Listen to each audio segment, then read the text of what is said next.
frontier tech to some people means, disruptive technology. Frontier tech to some people means, deep tech, the new trends, to some people.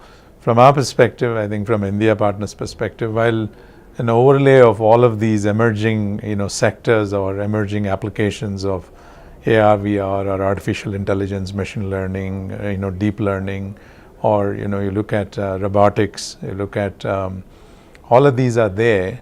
I think in the end, to us, obviously, are you able to apply a particular solution much better than what exists out there in the market, and what is the enabler for something like that?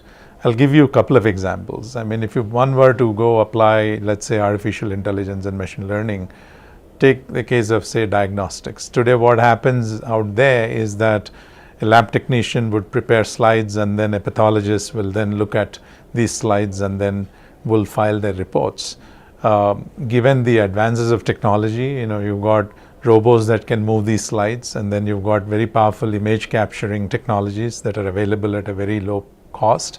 And if you automate all of that as a solution and then put it into the cloud, the machines can then analyze and complement the pathologist. They're not going to replace the pathologist per se, but they're going to complement the pathologist. So we look at something like that, of course, as an innovative technology. Our definition of frontier technology is an innovative solution which is able to bring in significant efficiencies.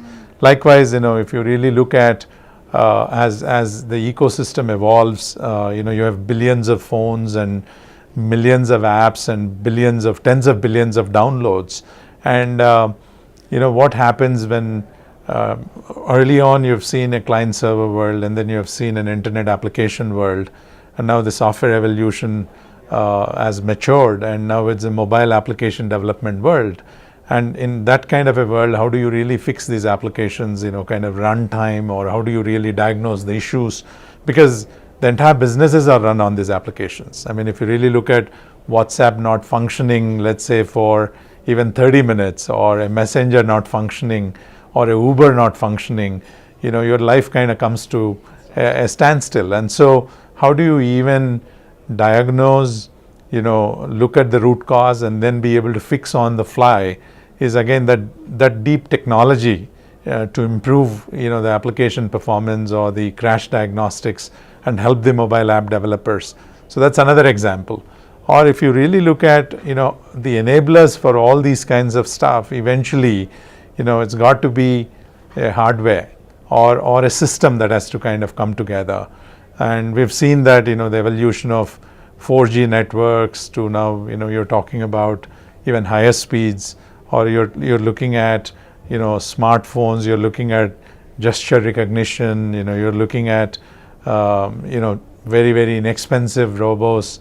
All this is, it happens because of advances. If you really look at the Moore's law, and if you don't pack enough into these and then mass produce them and bring the cost down, and then the systems guys take over to produce these kinds of systems, and then software gets written.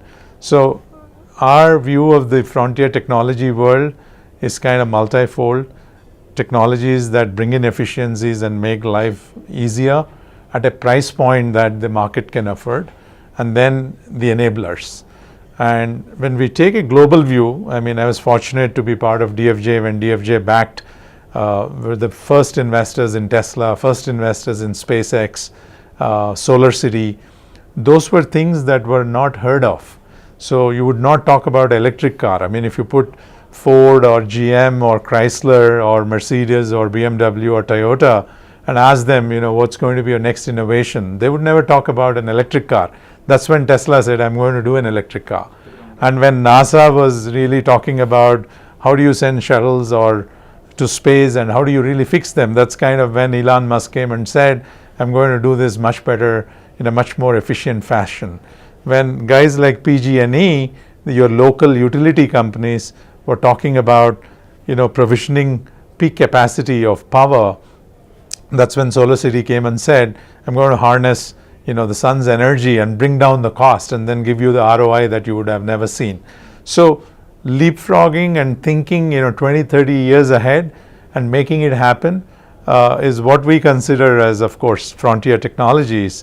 But for the next 5-10 years, if you can apply something in a very efficient fashion, whether it's in education or financial services or healthcare or even agriculture, I think that's a wonderful opportunity, and that's our definition and view of the world. I think clearly most important thing is the founder with the domain expertise.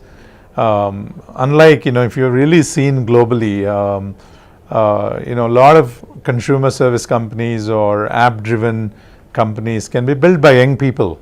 A Snapchat or even a Facebook, could be built. But others, when you talk about these deep tech companies, expertise becomes a very important role. So does the team have the domain expertise?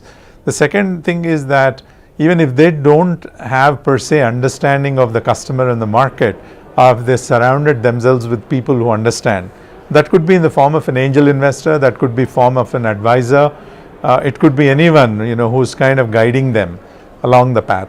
And the third, I think important thing is do they know their competition?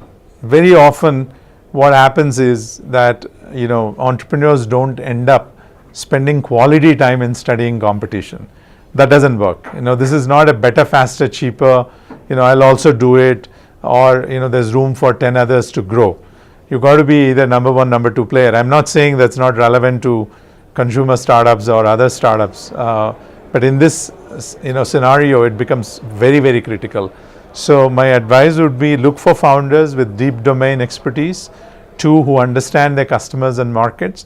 3, have a very, very good understanding of what I call as a confluence of what they offer as a product, customer requirements, and competitive offerings. When you really combine all these 3, that's when then you know where you belong. So that's very critical. So we've known Shanti and Mohan and team from the very beginning. They're good friends. I think it's a wonderful idea. Last year, I think my colleagues were here. This is my first visit to Let's Ignite, and I think it's fabulous. I think what you're doing in terms of educating angel investors, but at the same time bringing in the entire ecosystem together. This is really not about, there are a lot of forums where they're matchmaking, or speed dating. You bring some nice companies and bring in investors with certain amount of money, and then can you make a deal happen? This is really not about the deals. I think you guys are really thinking about medium to long term. While number of startups on the platform, number of transactions, volume of money that went into these startups, and how many of them have graduated to the next level, all of that is very important, are the KPIs for Let's Venture. And but I think what you're also doing is a phenomenal thing of playing a role of building out the ecosystem. And to me, that's very, very interesting, and we'd love to fully support, and congratulations to all of you, and we want you to be hugely successful.